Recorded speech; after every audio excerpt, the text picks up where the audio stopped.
India news लड़ेगा जनता का मुकदमा।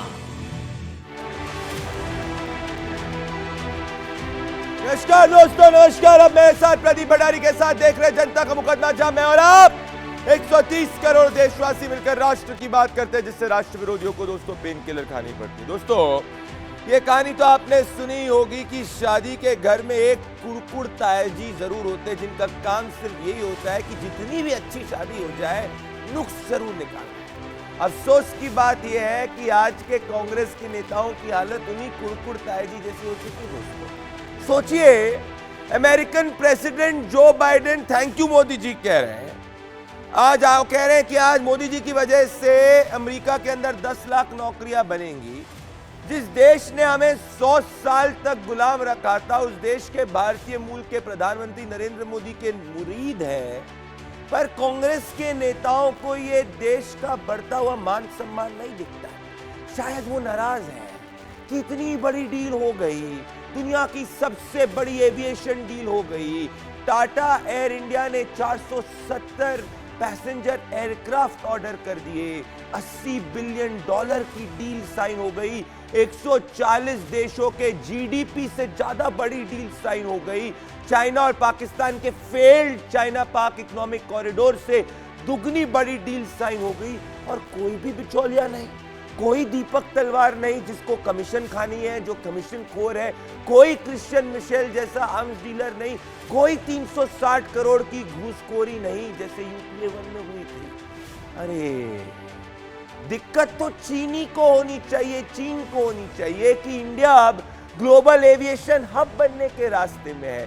दिक्कत तो चीन को होनी चाहिए कि यूएस बिलियनर रे डालियो हिंदुस्तान के अर्थव्यवस्था को दुनिया में सबसे ऊंचे स्थान पर आने वाले समय में देख रहे हैं।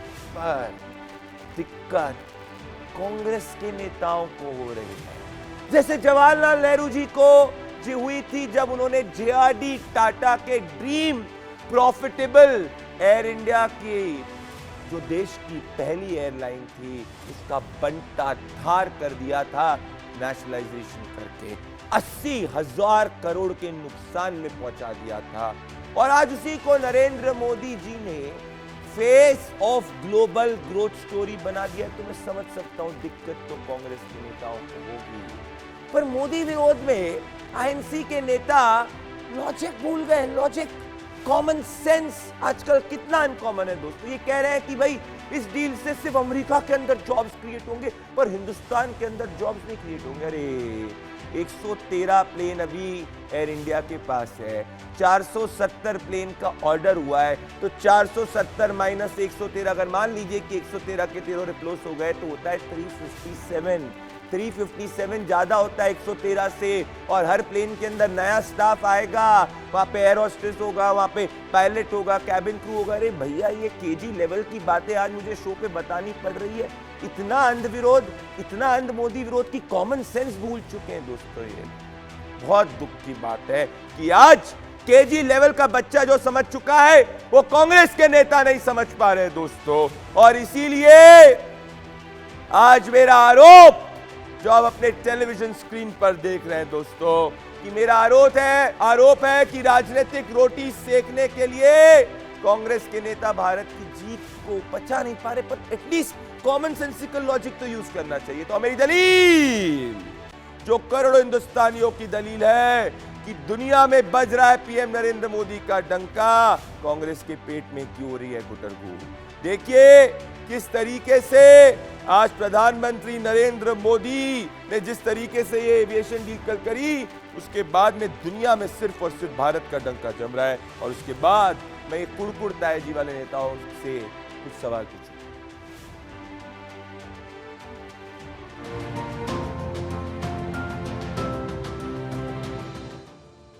कोविड के बाद और रूस यूक्रेन वॉर के चलते ग्लोबल इकोनॉमी स्लो डाउन से जूझ रहा है। बड़ी बड़ी कंपनियां जैसे Amazon, Google, Facebook lay off mode में हैं, यानी कि कंपनीज कॉस्ट कटिंग के लिए मैन पावर की छटनी कर रही हैं। मंदी का डर दुनिया के सबसे शक्तिशाली देश अमेरिका को भी सता रहा है। ऐसे में नरेंद्र मोदी के लीडरशिप में भारत के कूटनीति और भारतीय कंपनी एयर इंडिया की एक धाकड़ डील ने दुनिया को चौंका दिया।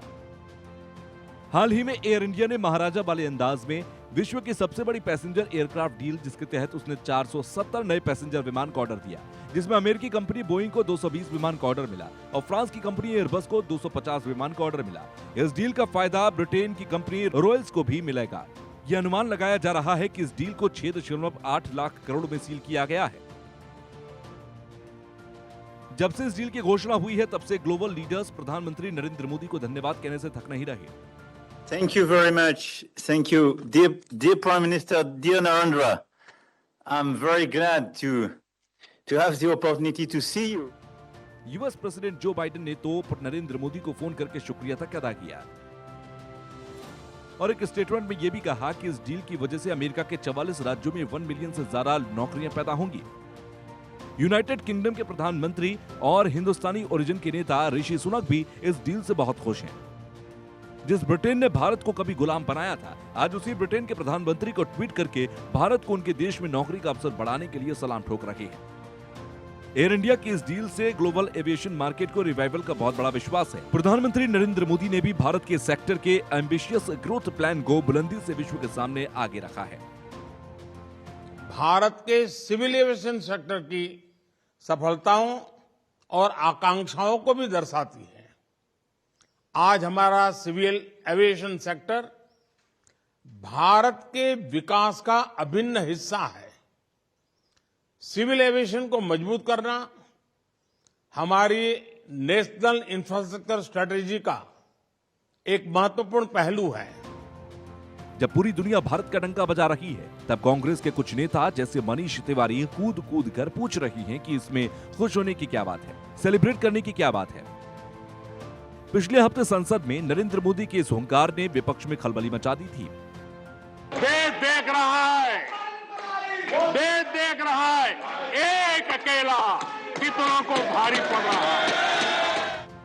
जब भारत को दुनिया के बड़े बड़े नेता धन्यवाद बोल रही हूं, विपक्ष नुक्स निकालने के लिए उत्सुक है। क्या अपने नकारात्मक सियासत का बार बार परिचय देकर विपक्ष प्रधानमंत्री मोदी की हर बात को सच साबित कर रहा है? देखिए जनता का मुकदमा प्रदीप भंडारी के साथ। मेरे साथ इस मुकदमे में 8 बजे के सबसे ज्यादा देखे जाने वाले शो में सैयद जफर इस्लाम, भारतीय जनता पार्टी के national spokes person, Sumit Peer, political analyst, captain retired SS Panesar, aviation expert, Vivek Srivastava, senior left leader, Ajay Verma, Congress leader, और Santosh Mehrotra ji, very senior economist and respected economist मेरे साथ में। आप सभी जुड़ रहे हैं, आप सभी का स्वागत है। इस मुकदमे की शुरुआत मैं सैयद जफर इस्लाम और विवेक श्रीवास्तव के साथ करना चाहता हूं। जफर इस्लाम जी, मैं आपके साथ और आपके दोस्त विवेक श्रीवास्तव के साथ में इस मुकदमे की शुरुआत करूंगा, जो बड़े नाराज हैं आज कि इतनी बड़ी डील कल हो गई और कल से आज वो सो नहीं पाए पूरी रात में, और हर तरफ उनके मैसेजेस सर्कुलेट हो रहे हैं कि जब से डील हुई तब से विवेक श्रीवास्तव का मूड खराब हो गया है। पर मैं ये कोट पढ़ना चाहता हूं, जफर इस्लाम जी आप सुनिएगा और फिर आइएगा, और आप और विवेक श्रीवास्तव आमने सामने है। My friend Nehru stabbed me in the back. I can only deplore that so vital a step was taken without giving us a proper hearing. ये मैं नहीं कह रहा, जब जफर जी, ये JRD टाटा ने कहा था जब एक प्रॉफिटेबल एयर इंडिया को किस तरीके से जवाहरलाल नेहरू जी ने नेशनलाइज करके बंटाधार कर दिया था 80,000 करोड़ के नुकसान में। तो आज अगर नरेंद्र मोदी ने उसको फेस ऑफ ग्लोबल एविएशन बनाया, तो लेफ्ट को और कांग्रेस के नेताओं को दिक्कत क्यों है? जफर जी, फिर विवेक। देखिए, दिक्कत तो होगी ना, इसलिए कि कांग्रेस पार्टी तो आज विकास नहीं विनाश वाली पार्टी है। देश आगे बढ़ रहा है, और ऐसा नहीं देश में ये उन्होंने ट्वीट पढ़ा नहीं है कि मैक्रोन का क्यों ट्वीट ऐसा आया, क्यों ब्रिटेन के प्राइम मिनिस्टर का ऐसा ट्वीट क्यों आया, क्यों जो ट्वीट जो है वो जो बाइडेन का आया, उसमें क्या लिखा? मैक्रोन ने कहा है स्ट्रेटेजिक इनिशिएटिव एंड पार्टनरशिप। भाई, इसमें जो स्ट्रेटेजिक इनिशिएटिव है, आप तो क्या डील करते थे उसमें कमीशन खोर थे कांग्रेस पार्टी के लोग, कमीशन खोर लोग खाना उनकी जरूरत थी पैसे कमाने के बीच में दलाली करते। अब ये सरकार ऐसी है कि सबको आगे बढ़ा रहा है, देश इससे आगे बढ़ रहा है, इससे स्ट्रेटेजिक इनिशिएटिव है, जिससे कई और दरवाजे खुलते हैं, कई और चीजें होती हैं, और इसका फायदा जो है पूरे देशवासियों को होता है। इससे जॉब क्रिएशन होता है, इससे नौकरियां बढ़ती है, इससे कई ऐसी बहुत सारी महत्वपूर्ण चीजें होती हैं। प्लस आपके रिश्ते अच्छे होते हैं तो एफडीआई भी उस मुल्क से इंडिया में ज्यादा आता है, कैपिटल आता है, तो जाहिर तरक्की होती है। इसमें आपको क्या, उसके साथ यहाँ पर टेक्नोलॉजी ट्रांसफर हो रहा है। आज आप बताइए, आप जो लोग एविएशन इंडस्ट्री को समझते होंगे, जी का एक नहीं तो एक तरह से आप समझ लिए जी का जो है वो एक मोनोपोली है।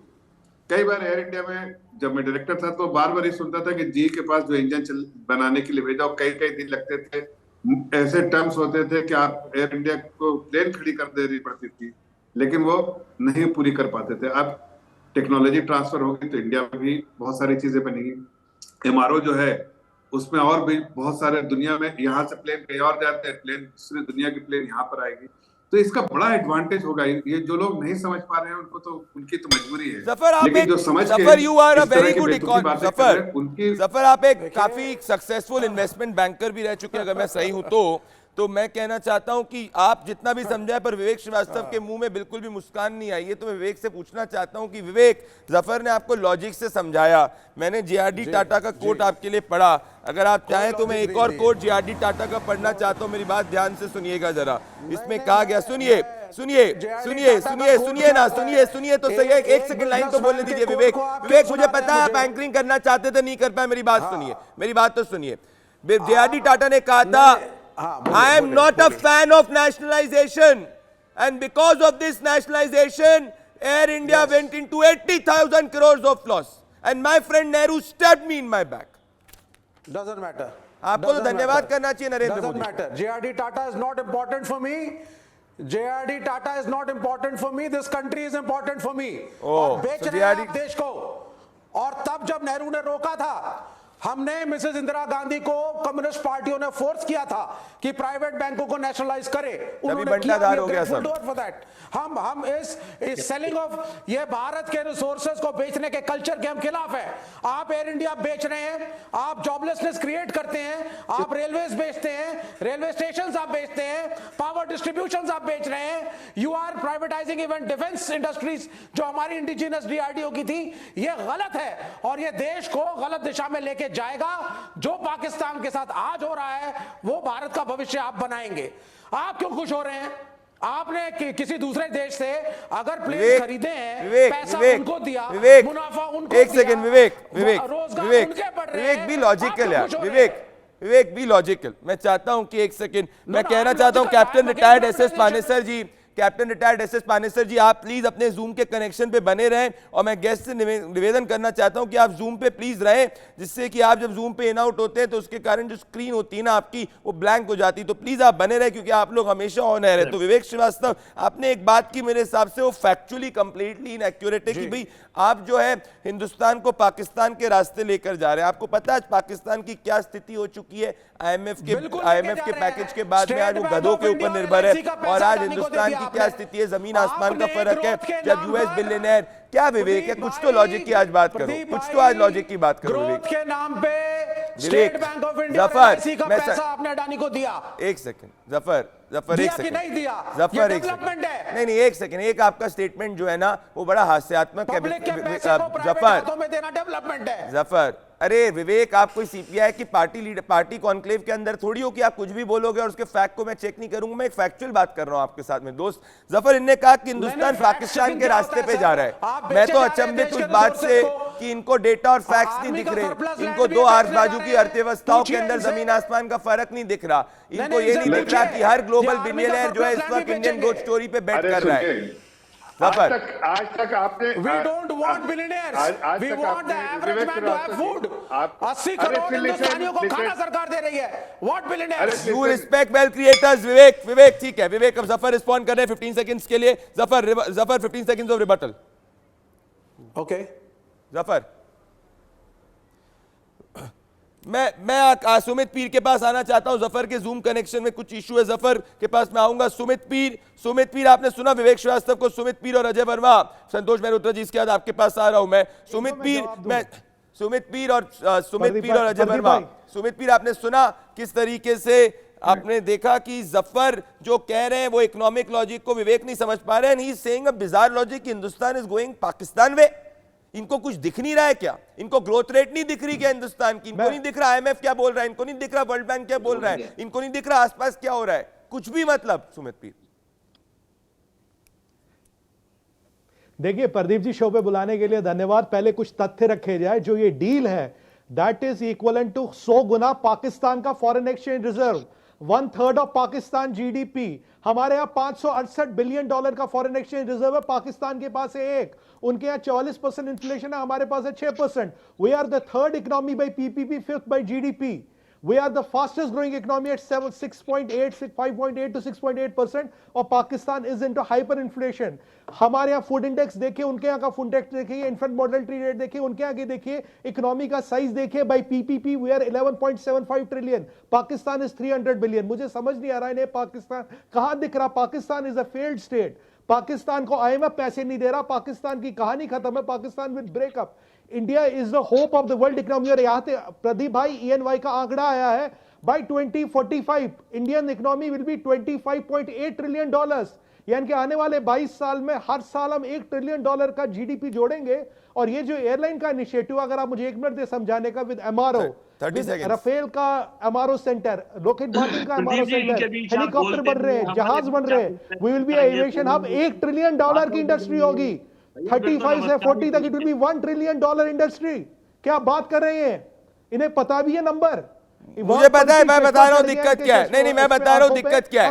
मैं बताना चाह रहा हूं सुमित पीर दिक्कत क्या है। जफर, मैं बताना चाहता हूं अजय वर्मा को दिक्कत क्या है। अजय वर्मा और जफर इस्लाम आप आएंगे, उसका संतोष मेहरोत्रा जी के पास मुझे आना है। मैं बताता हूं अजय वर्मा जी आपको दिक्कत क्या है। आपको दिक्कत यही है कि क्रिश्चियन मिशेल नहीं है। आपको दिक्कत यही है कि दीपक तलवार नहीं है। आपको दिक्कत यही है कि जिस तरीके से UPA 1 के अंदर 360 करोड़ रुपए के ब्राइब जो थे वो लिए गए थे एयरक्राफ्ट डील के अंदर, वो नहीं हो रहा है अजय वर्मा। तो आपकी प्रिसाइज दिक्कत यही है अजय। मैं समझ सकता हूं पेट के अंदर दिक्कत यही है, देयर इज नो मिडलमैन, घूसखोरी नहीं हो रही, इसीलिए अजय वर्मा दिक्कत हो रही है ना आपको की डील हो रही है। अजय वर्मा, उसके बाद फिर जफर इस्लाम। सर अभी जो ये देखिए, मैन कंपनी की शेल कंपनी है, जो बीजेपी के मुखौटे चेहरे बैठे थे, इन्हें ये नहीं पता कि व्यापार घाटा 100 अरब रुपए से ज्यादा हो गया है और देश की तुलना पाकिस्तान से करेंगे। निंदनीय, शर्मनाक, निंदनीय, शर्मनाक। विवेक जी सुन लीजिए, शर्मनाक। आपके अलायंस पार्टनर आपको शर्मनाक कह रहे हैं। तुलना होती थी यूएसए से, देश की तुलना होती थी बड़ी कंट्रियों से, लेकिन ये मुखौटे चेहरे, ये शेल कंपनियां देश की तुलना करेंगे बांग्लादेश से, श्रीलंका से, पाकिस्तान से। अब मैं आपको बताना चाहता हूँ, प्रति व्यक्ति थर्ड बिगेस्ट इकोनॉमी बाय एक सेकंड एक के ऊपर एक मत बोलिए, एक के ऊपर एक मत बोलिए। सुमित पीर उनको कंप्लीट करने दीजिए। मेरे को जफर के पास और संतोष मेहरोत्रा जी के पास जाना है। सुमित पीर कंप्लीट करने दीजिए। सुमित पीर उनको कंप्लीट करने दीजिए। बोलिए अजय जी। 1.09 लाख रुपए भारत का प्रति व्यक्ति कर्जदार हो गया। 11 लाख करोड़ रुपए का आपने व्यापारियों का कर्जा माफ कर दिया। ये मोडानी का देश है, मोडानी यानी अडानी प्लस मोदी। ये मोडानी का देश है। मोडानी को आपने 602 नंबर से लाके दूसरे नंबर पे ला दिया, और हिंडनबर्ग को जिसे आप कहते हैं कि वो नकली है, झूठे, फ्रॉड है, एक ही एप्लीकेशन पे, एक ही चिट्ठी पर 23वें नंबर पे पहुंचा दिया। 70% घटा दिए। देश की जीडीपी में बात नहीं करेंगे, प्रोपोगंडा फैलाएंगे। इसमें क्या प्रोपोगंडा है? चलिए मैं एक और फैक्ट कोट करता हूं जफर, मैं एक और फैक्ट कोट करता हूं। जफर इस्लाम आएंगे और उसके संतोष मेहरोत्रा जी के पास आना चाहता हूं। जफर, नहीं आपने एक बात कही, नहीं एक सेकंड अजय वर्मा जी, आपने बहुत इंपॉर्टेंट बात की। आपने कहा कि जीडीपी की बात नहीं करेंगे, इकोनॉमी की बात नहीं करेंगे। संतोष मेहरोत्रा जी के पास आने के पहले मैं जफर के पास आना चाहता हूं और मैं एक तथ्य रखना चाहता हूं। India is projected to be the world's 3rd largest economy by 2050, so export wins like this are big boost for UK trade. ये मैं नहीं कह रहा हूं, ये ऋषि सुनक कह रहे हैं कि हिंदुस्तान जो है 3rd लार्जेस्ट इकोनॉमी होने वाला है दुनिया की। मतलब यूके को भी पता है कि आने वाले समय में यूके से बड़ा तो अभी हम हो ही चुके हैं और बड़े होने वाले। So we are negotiating from a position of strength. मैं कह रहा हूं the global rules of engagement has changed. Zafar Islam, Ajay Verma ji आप जूम पे थे, इसलिए एक के ऊपर एक मत बोलिए। जफर इस्लाम, फिर मेरे को संतोष मेहरोत्रा के पास आना है। जफर इस्लाम। प्रदीप जी मैं भी जूम पे है, मैं रिक्वेस्ट करूंगा कि मेरी बात जब हो तो बीच में ना बोले कोई, प्लीज बोलिए। मैं सिर्फ इतना कहना चाहता हूँ कि सही कहा आपने, ऋषि सुनक के स्टेटमेंट को आपने, ट्वीट को आपने दोहराया यहाँ पर। ऋषि सुनक जी वो देश के प्रधानमंत्री जिनको अभी 5वीं पोजीशन से हमने पीछे किया है। तो पहले वो 5वीं पोजीशन में थे, अब हम 5वीं पोजीशन पे हैं। उसके बावजूद उन्होंने हमारे देश की जो स्ट्रेंथ है, हमारा देश जिस तरह से ग्रो कर रहा है, जो पॉलिसी लेवल डिसीजन ले रहे हैं, जो स्ट्रक्चरल रिफॉर्म्स कर रहे हैं, और जिस तरह से निवेश बाहर से हो रहा है और जिस तरह से भारत की जो अर्थव्यवस्था तेजी से पटरी पे नहीं बल्कि तेजी से पटरी पे दौड़ रही है, तो उनको इस बात का एहसास हो गया है कि हमारा देश उनसे पीछे रहेगा और हिंदुस्तान तीसरे नंबर की इकोनॉमी होगी। दूसरी बात कहना चाहता हूँ, वर्ल्ड का जो ग्लोबल हिंदुस्तान में होगा, वर्किंग फोर्स जो बोलते हैं वो हिंदुस्तान में होगा। तीसरी बात जो है बहुत अहम कि दुनिया के हर कंट्री ने, यहाँ पर हमको रिवैलिडेशन की जरूरत नहीं अपोजिशन की, दुनिया के हर कंट्री ने इस बात को रिवैलिडेट किया है कि भारत की अर्थव्यवस्था मजबूत हो रही है और हमें जो सबसे बड़ा जो मार्केट है भारत का, वो भारत में मार्केट है और हमें भारत से रिश्ते अच्छे करने हैं। और हमारा एक्सपोर्ट भी देखिए कैसे तेजी से बढ़ रहा है। ये एक्सपोर्ट एक यूपीए के समय में एकदम स्टैग्नेंट एक जगह हो गया था। मैं धन्यवाद देना चाहता हूँ, बधाई देना चाहता हूँ प्रधानमंत्री जी को, पीयूष जी को, जिन्होंने इसको उसमें मोमेंटम लाया और आज देखिए एक्सपोर्ट हमारा तेजी से बढ़ रहा है दुनिया की। और आज जीडीपी में जो थोड़ी कमी है उसकी वजह है कि एक्सपोर्ट का कंट्रीब्यूशन जो नेशनल जीडीपी में होता है, जो कि दुनिया में जो इतना इन्फ्लेशन है और डिमांड जो है कम हो रहा है, इसकी वजह से थोड़ा इम्पैक्ट हमारे एक्सपोर्ट पे होगा और उसका जो इम्पैक्ट जो है अगले साल जीडीपी में होगा। वरना देश के जो देश में कंजम्पशन जो है वो तेजी से बढ़ रहा है, देश में जो इकोनॉमी अच्छा कर रही है, एक्सपोर्ट में थोड़ा सा जो है वो संतोष मेहरोत्रा जी, इसकी वजह से थोड़ा सा जीडीपी में कम होगा। संतोष मेहरोत्रा जी जो है वो उनसे रिक्वेस्ट करूंगा कि एज इकोनॉमिस्ट बात करें, ना कि कोई पॉलिटिकल पार्टी के रिप्रेजेंटेटिव होने के नाते। इसलिए मैं इनसे रिक्वेस्ट कर रहा हूं क्योंकि वो इकोनॉमिस्ट है लेकिन बात करते हैं तो वो पॉलिटिकल रिप्रेजेंटेटिव। संतोष मेहरोत्रा जी।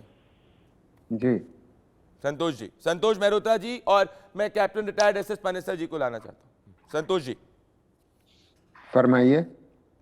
संतोष जी, आप अग्री कर रहे हैं इस थीसिस से या इस बात से कि जो ये डील हुई है ये एक एविएशन इंडस्ट्री के लिए एक इन्फ्लेक्शन पॉइंट है और इससे हिंदुस्तान के अंदर और विश्व के अंदर जो है, एक तो हिंदुस्तान वेस्ट के अंदर जॉब्स क्रिएट करेगा और हिंदुस्तान के अंदर भी जॉब्स क्रिएट करेंगे। So it's a moment to celebrate या इट्स अ मोमेंट टू मोन? No, how can it be a moment to mourn? जी, I mean, I don't know what there. I mean, it's a good thing that Air India is going to grow again, and that this big order has been placed. And I don't know what there is to celebrate about jobs being created in the West. I mean, jobs need to be created in India. So I don't know what. I mean, I don't understand your question honestly. नहीं संतोष जी, मैं ये कह रहा हूं कि आप ये कह रहे हैं कि हिंदुस्तान में इससे क्या जॉब्स नहीं क्रिएट होंगे क्या? संतोष जी ऐसा कह रहे हैं आप? Well, obviously, if एक सेकेंड, अगर एयरलाइन इंडस्ट्री ये 500 प्लेन्स करीब आ रहे हैं, ये अभी 5-6 साल लगेंगे इनको आने में कम से कम। ये धीमे धीमे इंडक्ट किए जाएंगे तो धीमे धीमे थोड़ा सा एयर इंडिया में बढ़ोतरी होगी। अरे अजय वर्मा जी प्लीज उनको कंप्लीट करने दीजिए, मैं कह रहा हूं आप जी जूम पे प्लीज उनको कंप्लीट करने दीजिए। बोलिए संतोष मेहरोत्रा जी, बोलिए। नहीं, जहां तक डील का सवाल है तो इसमें ये जो आपका प्रेमिस है जी कि बड़ा जॉब्स बढ़ने वाले हैं, क्या जॉब्स बढ़ने वाले हैं भाई? बड़ी सीधी सी बात है कि धीमे धीमे प्लेन्स आएंगे और एक प्लेन को रन करने के लिए कितने लोग चाहिए? जो we know that Air India was overstaffed, तो अगर ओवरस्टाफिंग थी एयर इंडिया में तो संभवतः उनको रिट्रेन करके वही लोगों को, तो नया जॉब्स कहाँ होंगे? इसके अलावा आप और को पूछना चाहें तो पूछें। जहां तक एक्सपोर्ट्स बढ़ने की बात है, पता नहीं एक्सपोर्ट्स और कंजम्पशन से इससे क्या लेना देना है, उनके बारे में मैं आंकड़े आपको दे सकता हूं क्योंकि ना एक्सपोर्ट्स हाल में जरूर बढ़े हैं, मगर 5 साल 2014 के बाद एक्सपोर्ट्स कम ही हुए थे $318 बिलियन में। उस पचड़े में पड़ना नहीं चाहता। कंजम्पशन भी हमें मालूम है कि अभी ही पर कैपिटा कंजम्पशन 2019 से लगभग 10% ज्यादा हुआ है और 3 साल उससे कम ही था। Anyway, all this is relevant to the Air India deal. आप तो एयर इंडिया डील डिस्कस कर रहे हैं। तो जफर इस्लाम जी, संतोष मेहरोत्रा जी की ये थीसिस है कि ये जो डील हुई है इससे कोई एकदम से इमीडिएटली जॉब्स नहीं बनेंगे, धीरे धीरे जाकर ये चीज होगी। सो ये इसमें इतना ये जितना बड़ा बताया जा रहा उतना बड़ा ये बात नहीं है। जफर इस्लाम, और उसके बाद मैं आना चाहता हूं विवेक श्रीवास्तव जी और कैप्टन रिटायर्ड एसएस पानेसर जी आपके पास। जफर इस्लाम, कुछ 20 सेकंड्स ऑफ रिबटल। संतोष मेहरोत्रा जी कह रहे हैं कि ये कोई एकदम से नहीं होगा, काफी समय लगेगा, तो ऐसा कुछ नहीं कि बहुत जॉब्स क्रिएट हो जाएंगे। रहा हूँ कि प्लेन एक दिन में नहीं बनती। मेहरोत्रा जी कोई नई बात तो कह नहीं रहे। प्लेन का प्लेस करेंगे ऑर्डर तो ही बनेगी, लेकिन एविएशन इंडस्ट्री दुनिया की 3rd नंबर की एविएशन इंडस्ट्री इंडिया में बन रही है। इतने ज्यादा एयरपोर्ट बनेंगे, ज्यादा प्लेन आएंगे तो ज्यादा एयरपोर्ट बनेंगे। ज्यादा एयरपोर्ट तो पहले ही बनेंगे ना, पहले एयरपोर्ट बनेंगे तो निवेश होगा, इन्वेस्टमेंट आएगा, उसमें बाहर के पार्टनर भी आएंगे और ये प्राइवेट इन्वेस्टमेंट होगा और उसके साथ साथ जो नौकरियां भी बनेगी। कोई भी इन्वेस्टमेंट होता है तो नौकरियां क्रिएट नहीं होती हैं। अगर कोई इन्वेस्टमेंट होगा तो नौकरियां क्रिएट होगी। कितने सारे नए एयरपोर्ट बनेंगे उसका ब्यौरा भी आपको बार बार दिया जा रहा है। लेकिन सबसे इंपॉर्टेंट बात यह है कि जब मैंने कहा कि एक्सपोर्ट जो है स्टैग्नेंट था यूपी के समय में, उसको यहाँ पर एक बूस्ट करके यहाँ लाया गया। जफर नहीं, ये पॉइंट बहुत इंपॉर्टेंट है। जफर एक सेकंड जफर, ये पॉइंट मेरे को इस पॉइंट पे एक सेकंड जफर, मुझे ये पॉइंट पे मुझे ये पॉइंट पे मुझे फोकस करना है। मैं कहना चाहता हूं आपके पास विवेक श्रीवास्तव और सुमित पीर, उसके कैप्टन रिटायर्ड एसएस पानेसर जी आपके पास आऊंगा मैं। विवेक श्रीवास्तव और सुमित पीर, मैं एक और बात कहना चाह रहा हूं।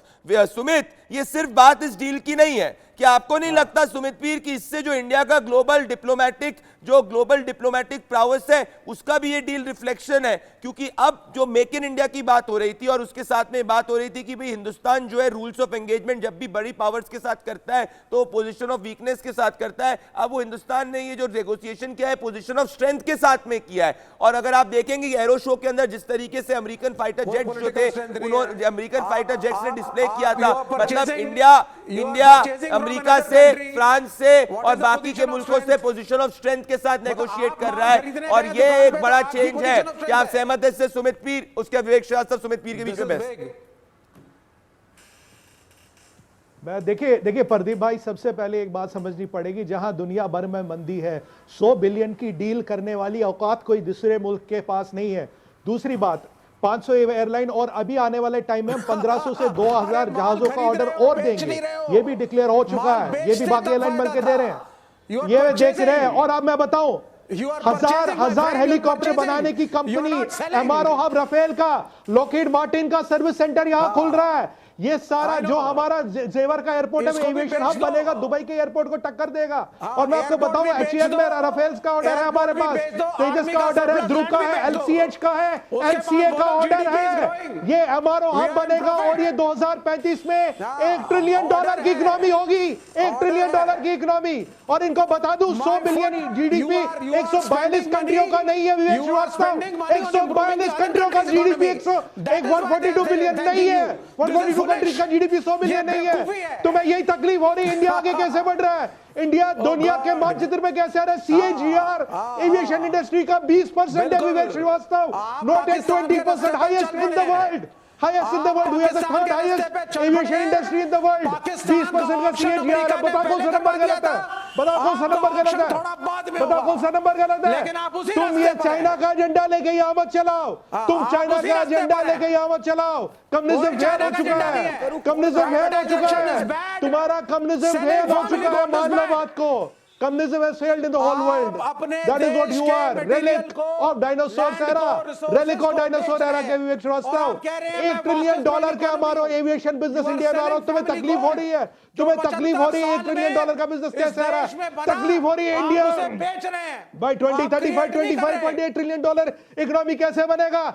E&Y कहता है $25.8 ट्रिलियन इकोनॉमी 2045, 22 साल में $22 ट्रिलियन का जीडीपी जुड़ रहा है। तुम्हें तकलीफ हो रही है, तुम्हें तकलीफ हो रही है। भारत के बढ़ते हुए वर्चस्व से तकलीफ हो रही है। कोतरोची मामा को कमीशन नहीं मिल रहा, तकलीफ हो रही है। चाचाओं को कमीशन नहीं मिल रहा, आर्म्स लॉबी को कमीशन नहीं मिल रहा, चंडीगढ़ लॉबी को कुछ नहीं मिल रहा, तकलीफ हो रही है। विवेक श्रीवास्तव, तकलीफ हो रही है ना, बहुत तकलीफ हो रही है तुम्हें। अरे इंडिया का इतना वर्चस्व कैसे बढ़ रहा है, India 3rd biggest aviation market कैसे बढ़ रहा है दुनिया में, 3 नंबर। मैं बिल्कुल लॉजिक में जाना चाहता हूं, ये बहुत अचंभित करने वाली बात है। और मैं कैप्टन रिटायर्ड एसएस पानेसर जी तब से सुन रहे थे, उसके बाद जफर इस्लाम और अजय वर्मा के पास आना चाहता हूं। कैप्टन रिटायर्ड एसएस पानेसर जी, आप तब से सुन रहे थे, मुझे बताइए कैप्टन रिटायर्ड एसएस पानेसर जी, ये बहुत बेसिक्स पे मैं जाना चाहता हूं। अमेरिका कैसे डिफेंस डील्स करता था, यूएस इसी तरीके से बड़ी बड़ी डील्स करता है कि उसकी कंपनीज हम हमेशा जाके किसी दूसरे इमर्जिंग मार्केट्स के साथ में कोई ना कोई एंगेजमेंट करती है जो उसके फेवर में।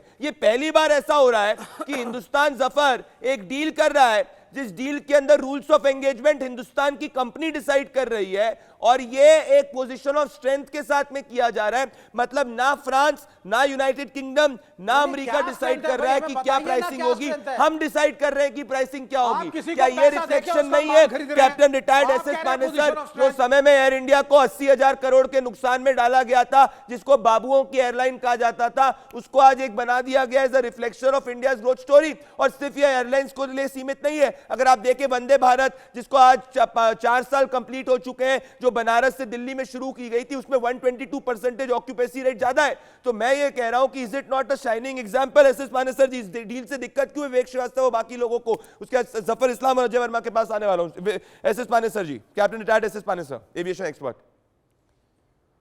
देखिए जी, मैं इसके बारे में ये कहना चाहता हूं, आज ये वो दिन आ गए जिससे हम अपना सर इज्जत से उठा सकते हैं। पहले जो एयर इंडिया मिसमैनेज थी, करोड़ों के नुकसानों में थी, जब ऑनरेबल JRD टाटा छोड़ गए, एयरलाइन का नुकसान होना शुरू हो गया। Babus could not handle the airline. Now it has come into the असली प्रोफेशनल, उनके हाथों में एयरलाइन आई है। इतने जहाज ऑर्डर करने से हमारे देश का नाम ऊंचा होगा, हमारी एयरलाइन सब मुल्कों में जाएगी और लोग अभी भी एयर इंडिया में ट्रैवल करना चाहते हैं। आज देखिए सब फ्लाइटें फुल जा रही हैं एयर इंडिया की, और इससे हमारे देश का नाम सारी दुनिया में प्रकट होगा। और टाटा ऑर्गेनाइजेशन ये प्रोफेशनल्स हैं एविएटर्स में। JRD Tata was known as father of aviation. It has come, his dream has come true, now he is taken over. I can assure you, जो इंडिया की इकोनॉमी है ये एविएशन से बढ़ती है। इकोनॉमी, मोदी जी का जो सपना है ट्रिलियन इकोनॉमी का, वो पूरा होगा। लोगों को जॉब्स मिलेगी, प्रोफेशनल्स को जॉब मिलेगी, और हमारे रूट से इससे देश का नाम सबसे ऊपर होगा। और एक ऑर्डिनरी आदमी भी बाई एयर जहाज से जा सकता है, ट्रैवल कर सकता है, जो कि हमारे PM साहब का सपना है कि गरीब आदमी भी जहाज में चल सकेंगे। मैं समझता हूँ ये जो आज बहुत अच्छा दिन है, मैं एयर इंडिया को बधाई देता हूँ। ये दिन देश के लिए भी बहुत अच्छा है captain retired S S Panesar ji. मैं कह रहा हूँ ये देश, ये जफर इस्लाम और अजय वर्मा जी, मैं एक छोटा सा उदाहरण देना चाहता हूं। जफर इस्लाम जी और अजय वर्मा जी, पहले अजय वर्मा जी आप 30 सेकंड है, फिर जफर 30 सेकंड आएंगे। अजय वर्मा जी, जब एयरपोर्ट्स जो थे 2014 के अंदर वो सिर्फ 70 थे, with in a matter of only 8 years connectivity इतनी बढ़ गई उड़ान स्कीम के अंदर कि एयरपोर्ट्स डबल हो गए। तो आप एक चीज जो देश के हित में है, ज्यादा एयरपोर्ट्स होना, उसको तो आप एक्नॉलेज करेंगे ना अजय वर्मा, कि उसमें भी आप बोलेंगे कि भाई सही नहीं हो रहा। और इसके साथ में अगर एक अच्छी कमर्शियल डील जो स्ट्रैटेजिक इंटरेस्ट, दोनों 3 मुल्कों का इसमें स्ट्रैटेजिक इंटरेस्ट मिल रहा है, अगर वो हो रही है तो आपको इसका स्वागत करना चाहिए। अगर दीपक तलवार नहीं है तो दिक्कत क्या है आपको? 30 सेकंड आप बोल चुके, मुझे 60 सेकंड दीजिए। ठीक है, आप दीजिए, फिर जफर आएंगे 60 सेकंड्स के लिए। देखिए, सवाल ये है कि आप एयरपोर्ट दुगने बनाइए, तिगने बनाइए। ये सारे एयरपोर्ट अडानी साहब को चले जाएंगे, बनाएंगे, हमारे टैक्स के पैसे से चले जाएंगे अडानी साहब को। रेल सारी लाइन बनेंगी, टैक्स के पैसे से चली जाएंगी तेजस को। मैं ये पूछना चाहता हूँ प्रदीप भंडारी जी, इस देश के लोगों से, गॉडसे, अभी जो बैठे थे एक सज्जन कह रहे थे, गॉडसे इनके दादा हैं, और स्वामी चिन्मयानंद और आसाराम ये बीजेपी के राष्ट्रीय गुरु हैं, जो बलात्कारी घोषित करे कोर्ट ने। तो इनकी विचारधारा आप समझ लीजिए कि देश को क्या दिखाना चाहते हैं। सत्ता चुनाव जीतने के लिए किसी भी स्तर तक जा सकते हैं। देश का जो चल रहा है 85 करोड़ लोग, मैं पूछना चाहता हूं जफर इस्लाम साहब से कि 2014 से लेकर 22 में माननीय प्रधानमंत्री ने कहा था 23 तक कि 2 करोड़ नौकरी मित्रों आपको देंगे, और चप्पल वाला भी जहाज में यात्रा करेगा, अमीर गरीब हो जाएगा और गरीब अमीर हो जाएगा। जफर इस्लाम जी, नौकरी कितनी दी? जफर 15 लाख नहीं आए। जवाब देता हूं। ठीक है अजय वर्मा, आपने 1 मिनट मांगा था, 1 मिनट 10 सेकंड दिए। आप अजय वर्मा जी 1 मिनट 10 सेकंड दिए, जफर जवाब देंगे। जफर, देखिए 85 करोड़ लोग 5 किलो अनाज पे। अजय वर्मा जवाब दे रहे हैं। जफर, अरे चुप रहिए। हाँ अजय जी, आपने 1 मिनट 15 सेकंड बोला। जफर, मैं देख नहीं पा रहा हूँ उनको, इसलिए कि मैं मेरे आईपैड में दिख नहीं रहे, लेकिन मैं उनकी बातें सुन रहा था। मुझे बातें सुन के ऐसा लगा कि इस अपने देश में रह के इस देश को ही नहीं समझ पाए। देश आगे बढ़ रहा है संजय वर्मा जी, आप जो है पीछे की तरफ देख रहे हैं। आपके नजर में पाकिस्तान है, पाकिस्तान नहीं, ये हिंदुस्तान है। देश आगे बढ़ रहा है, किस पैरामीटर पे आप बात करना चाहते हैं? नफीस इस्लाम जरा जी, बात कीजिए। एक प्लीज अजय जी एक एक करके। बेतुकी बातें मत कीजिए। बेचने की कोशिश कीजिए। मैं आपके जैसे बातें नहीं करूंगा, उस तरह की बातें नहीं करूंगा। नफीस इस्लाम जी, आप नाम जान के गलत अजय बोलते वर्मा जी हैं। उनको कंप्लीट करने दीजिए। नहीं, आप लोग नहीं, अजय आप वर्मा तो जी, सुना रहे हैं। अजय वर्मा जी आपने उनने आपको वो 1 मिनट आपने 10 सेकंड मुझे बोलने जानते दिया था। हैं, आप हैकल मत करिए। अजय जी के जूम को म्यूट करिए। जफर इस्लाम, अजय जी बोलने दीजिए ना। आपने 1 मिनट 15 सेकंड बोला, उनको 20 सेकंड तो बोलने दीजिए प्लीज। टिप्पणी करता है कौन, टीका टिप्पणी करता है जिसको पता है कि वो गलत है। मैं तो आपकी बात सुन के जवाब दे रहा हूं, लेकिन आपको जरा सा भी जरा रुकने की क्षमता नहीं आप में, इसलिए कि आपको मालूम है कि आप चतराई करेंगे और आप गलत बात करके बोलेंगे। हकीकत तो यह है कि देश की आज अर्थव्यवस्था के बारे में देश नहीं, हम नहीं कह रहे हैं, पूरी दुनिया से पूछिए। अर्थव्यवस्था अगर सही सबसे अच्छी चल रही है तो देश की। इन्फ्लेशन कहाँ कंट्रोल में है? सिर्फ इस देश में कंट्रोल में है। आप जरा देखिए, इस देश में सबसे ज्यादा जो है जो इन्वेस्टमेंट हो रहा है, एफडीआई आ रहा है। इस देश में ज्यादा से ज्यादा बाहर के पैसे, बैलेंस ऑफ पेमेंट, आज 13 महीने का बैलेंस ऑफ पेमेंट था, अभी 10 महीने का बैलेंस ऑफ पेमेंट। बताइए दुनिया के अलग और कौन सा कंट्री है जिसमें 10 महीने का बैलेंस ऑफ पेमेंट हो? बताइए आप किस देश के बारे में बात कर रहे हैं? यहाँ पर रोबस्ट इकोनॉमी है अभी। यहाँ के बैंकों को, जो चरमराते बैंक को छोड़ दिया था, उसको आज मजबूत कर दिया है।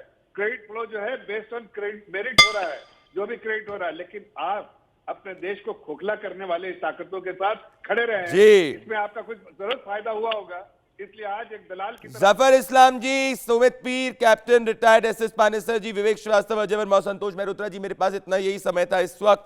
मेरे साथ में अब जितेंद्र भार्गव जी जुड़ रहे हैं, जो फॉर्मर ईडी हैं एयर इंडिया के। मेरे साथ में जुड़ने के लिए बहुत बहुत धन्यवाद जितेंद्र भार्गव जी। जितेंद्र भार्गव जी, ये जो मेगा डील हुई है जो एयर इंडिया वाली, ये बिगेस्ट डील है इन दी इंडियन एविएशन सेक्टर, और कहा जा रहा है कि इससे ग्लोबली हिंदुस्तान जो है वेस्ट के लिए जॉब्स क्रिएट करेगा। इसका क्या एयर इंडिया के लिए और देश के लिए क्या मायने? देखिए, पिछले कुछ समय में इंटरनेशनल बॉडीज है, उन्होंने साफ साफ स्पष्ट शब्दों में कहा है that India is the brightest spot when it comes to the economy.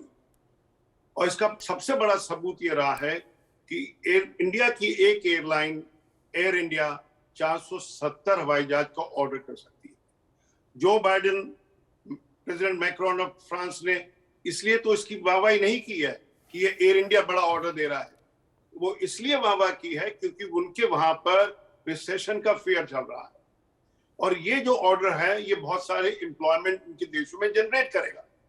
तो स्वाभाविक है कि वो इंडिया को हेल कर रहे हैं, इस बारे में रिकॉग्नाइज कर रहे हैं that India is a big power. और जब इतने विमान एक बारी में ऑर्डर किए जाते हैं तो स्वाभाविक है कि दुनिया की जो दूसरी एयरलाइन है वो भी ये मानने लगती हैं कि अब एयर इंडिया एक बड़ी एयरलाइन में गिनी जाएगी। तो आप किसी भी दृष्टिकोण से देख लो, from whichever perspective you may लो, it's a very welcome order, it's a great step for Indian aviation. और एयर इंडिया के सीईओ ने तो बहुत बढ़िया तरीके से एम्प्लॉयज को बताया इस ऑर्डर के बारे में that it is the largest order any time ever, and it testifies to the unique combination of scale and growth opportunity that India offers. इससे बड़ा स्टेटमेंट क्या हो सकता है कि India is a growing market, India में मौके मिल रहे हैं बड़े ऑर्डर देने के लिए, क्योंकि growth is certain about it. Nobody can doubt कि India will not grow in the coming years. Jitendra Bhargava ji, तो जो ये कई लोग कह रहे हैं, क्रिटिक्स कह रहे हैं कि इससे हिंदुस्तान के अंदर कोई नौकरियां नहीं क्रिएट होगी और सिर्फ अमेरिका और यूनाइटेड किंगडम की हेल्प होगी, क्या ये फेयर क्रिटिसिज्म है? देखिए, it is an unfair criticism. मेरे को कहना अच्छा नहीं लगता है। जब निर्मला सीतारमण जी ने बजट प्रेजेंट किया और कहा कि हम 10 लाख करोड़ खर्चेंगे कैपिटल एक्सपेंडिचर पे, तो लोगों ने क्या पूछा, इससे जॉब क्रिएशन तो नहीं होगी? तो शायद इस लेसन एक ये सीख ली उन्होंने, जो बाइडेन जी ने, उन्होंने जब ऑर्डर को वेलकम किया तो किस चीज का उल्लेख किया कि जो पॉलिटिशियन ये बात को नहीं समझते हैं कि जब ऑर्डर्स मिलते हैं तो सब क्या होता है, तो उन्होंने कहा कि इस ऑर्डर से अमेरिका के अंदर में 44 स्टेट्स में 1 million jobs will be generated. तो शायद हमारे को भी हमारे देश में कुछ भी स्टेटमेंट देने के साथ में बताना चाहिए कि एम्प्लॉयमेंट जनरेट होगी। उदाहरण के तौर पर हर एक हवाई जहाज के लिए कम से कम 10 पायलट की आवश्यकता होती है, कम से कम 40-50 कैबिन क्रू की आवश्यकता होती है। जब एयरक्राफ्ट की मेंटेनेंस होती है तो एयरक्राफ्ट मेंटेनेंस इंजीनियर्स की आवश्यकता होती है। जब फ्लाइट्स ऑपरेट करती है तो ground handling staff, check in staff, baggage handling staff की आवश्यकता होती है। तो कैसे कोई इसको नकार सकता है कि हवाई जहाज के इंडक्शन से कोई एम्प्लॉयमेंट जनरेट नहीं होगी। और ये तो एक स्टैंड अलोन टाटा का ऑर्डर है, इसका कि फायदा देश को नहीं होगा। देश को बहुत फायदा होगा, देशवासियों को बहुत फायदा होगा।